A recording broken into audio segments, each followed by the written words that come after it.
Hello, respected viewers. I'm George from Ireland. Welcome back to my channel once more. So, a fond subscriber requested that I make a video about Philistines. So, what is a Philistine?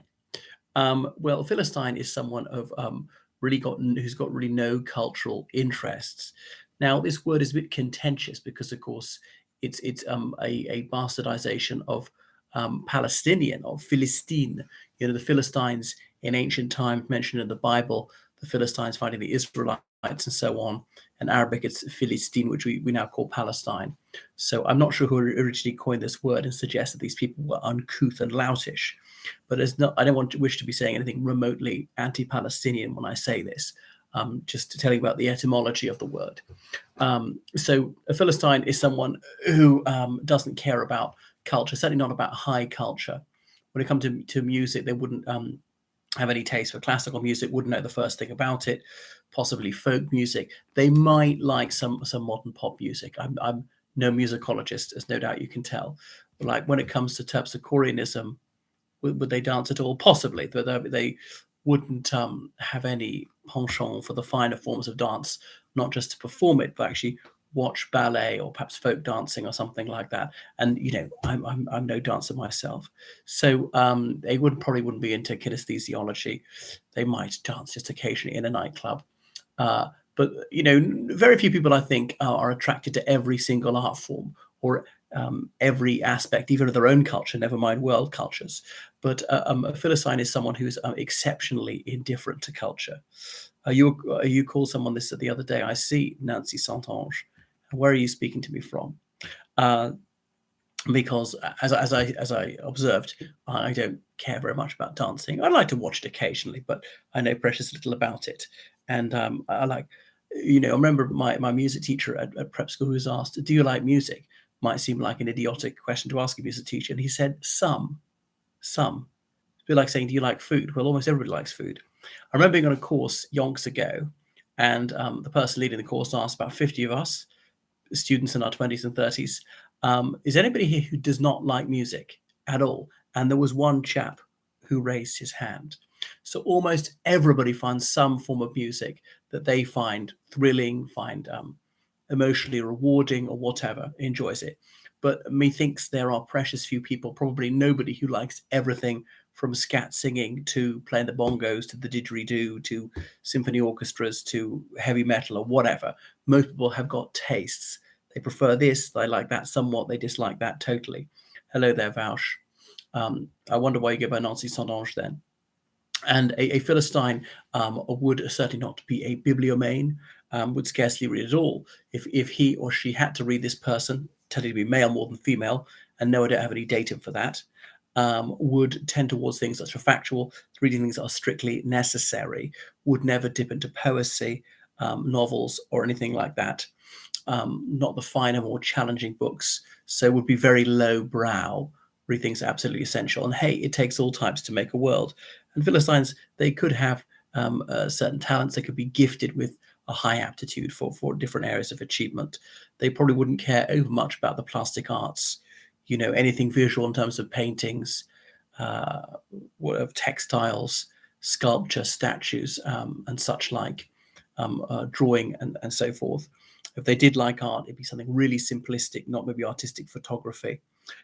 So we are responsible to visual stimuli. We can enjoy things auditorily. So, nobody would be absolutely Philistine if you're saying no, but everyone has derived some sort of gratification from hearing or seeing or even smelling things. Hadn't thought about being someone who feels Philistine in the olfactory sense. I don't think being Philistinism isn't something really tactile, unless you count dancing. What else is there? Oh, yeah. And the gastronomic regard. So this person would probably have very narrow range of tastes when it came to cuisine, just eat repasts which were whatever the ordinary food were for their country, things which were quite bland. And they'd be bland. Generally, they'd like banality. So some people like things to be very samey. These people would tend to be anti-intellectual. I have to say tend to, because they might have a prodigious ability for doing things, making things when it comes to technology, or perhaps something scientific or mathematical. But they would not be humanities people. and they would usually have low emotional intelligence.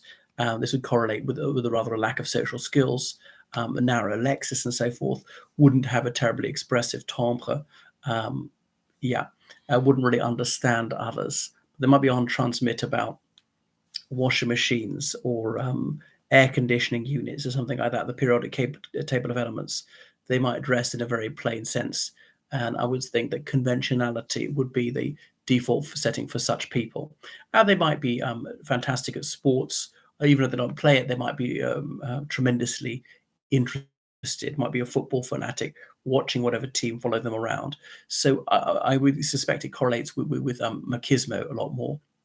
So these people are rather incurious, they're set in their ways. So because they're closed-minded, they're just not inquisitive, they're not very open to new experiences.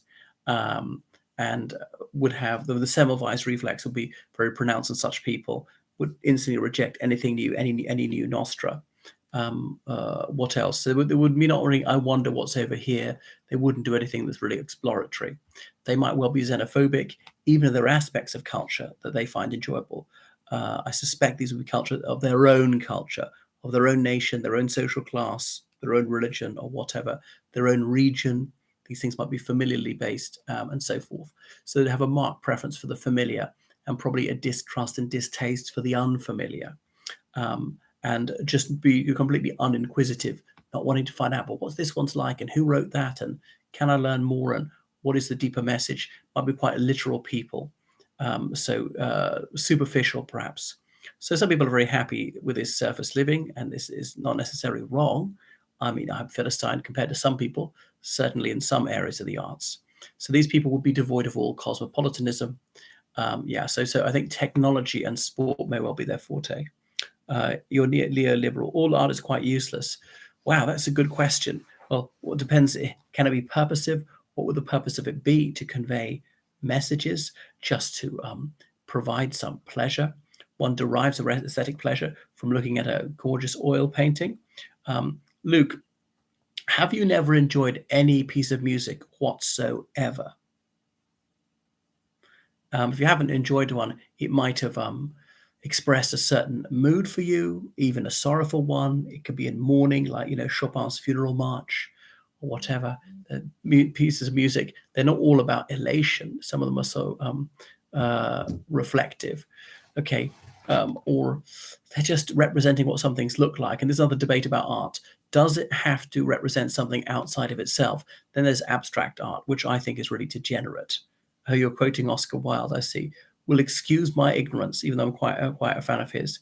But what's it be useful for? Oscar Wilde, who of course spent his time scribbling, writing plays, writing The Soul of Man Under Socialism, that novel, The Picture of Dorian Gray. You may see my video where I visited his grave in Paris. I've been to 2 houses of his in Dublin, his house in Tite Street, Chelsea, London, and so forth. But I do take your point. Maybe too much is squandered, subsidizing the arts on theatre, on films hardly anyone's going to watch. If you want to go to the opera, fine, you should pay for it. Why should people on minimum wage subsidize rich people going to the opera? Some people have no desire to go to the opera. They want to spend their money on football or alcohol or whatever. And we don't expect other people to subsidize their hobbies. What else? So, yeah, we could waste too much building fantastic, whatever, temples. There's also an architectural sense of Philistinism, just building bland boxes, things which are solely utilitarian. Right, so that's my penny's worth on Philistinism. So please subscribe to my channel and donate on PayPal, georgecallahan79@gmail.com. Another thing, people want better visuals, and I am inclined to do that, but it costs £500 to get a proper camera at least. So please dig deep. All right, goodbye.